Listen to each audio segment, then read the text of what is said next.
Sir একটু এখন কোনো কথা বলবো না আপনাদের, আমি নেক্সট যা আবার আমি কথা বলে আপনাদের কি ঘটনাটা এমনি কি হয়েছে?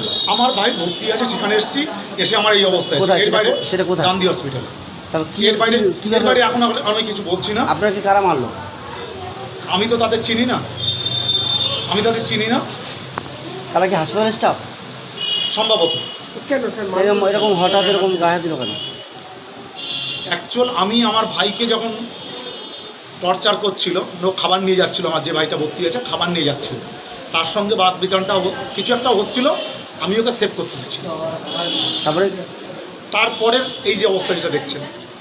আপনার বাড়ি কোথায়? আমার বাড়ি 73 ব্লকের আন্ডারে। আপনার নাম পরিচয়? আমি সুশান্ত কুমার বালা, ডেপুটি ম্যাজিস্ট্রেট হিসেবে কর্মরত আছি। আপনি কি থানায় অভিযোগ করছেন? এটা একটু ভেবে আপনাদের বলবো।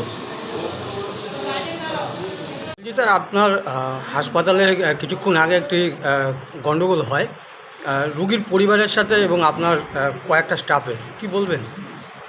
দেখুন, একটা অত্যন্ত দুর্ভাগ্যজনক ঘটনা ঘটে গেছে, যেটা আমি জানি বা শুনেছি। ওই সময় আমার হাউস স্টাফরাও ওখানে ছিল, ডাক্তাররাও ছিল, সবাই ছিল। ব্যাপারটা হয়েছে কি, কোনো একজন বাড়ির লোক হিসেবে কোনো একজন ডেপুটি ম্যাজিস্ট্রেট বোধহয় এসেছিলেন, তার আরও 2-3 জন ভাইটাই সঙ্গে ছিল, এবং উনি এসেছিলেন ভিজিটিং আওয়ারের বাইরে। তখন আমাদের এখানে যারা অন ডিউটি সিকিউরিটি স্টাফ রয়েছে এরা সবাই এক্স আর্মি হয়। তো এদেরকে আমাদের স্ট্রিক্টলি ইনস্ট্রাকশান দেওয়া ছিল যে প্রপার আইডেন্টি ছাড়া এক্সট্রা লোককে কোনো সময় 2 জনের বেশি অ্যালাউ করা হবে না। ওরা ওদের কাজ করতে গেছে, ন্যাচারালি ওরা রেজিস্ট করার চেষ্টা করেছে যে আপনারা এই টাইমে ভেতরে ঢুকতে যাচ্ছেন কেন, বা আপনারা একসঙ্গে এতগুলো লোক যাচ্ছেন কেন।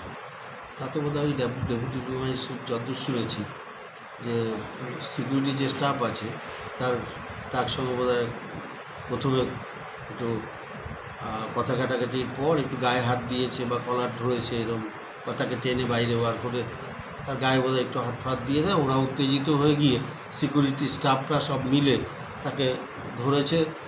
তারপর হাতাহাতি যা হয় দুপক্ষে হয়েছে। আর এই মারামারি দেখে আশেপাশে যা পেশেন্ট পার্টি ছিল তারা এসেও করেছে, এই হয়তো আটকানোর চেষ্টা করেছে, বা এইভাবেই দুপক্ষের একটা ঘটনা ঘটে গেছে। যদিও আকাঙ্ক্ষিত নয়, কিন্তু যেহেতু ঘটে গেছে। তাতে কি আপনার কোনো স্টাফ ইনজুর হয়েছে? না, আমার স্টাফরা ইনভলভ ছিল না। ঘটনাটা ঘটেছে আমার এখানকার সিকিউরিটি স্টাফের সঙ্গে আর কিছু পেশেন্ট পার্টির বাইরে।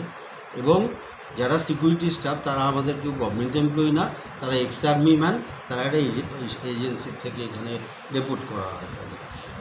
ঠিক আছে, থ্যাংক ইউ।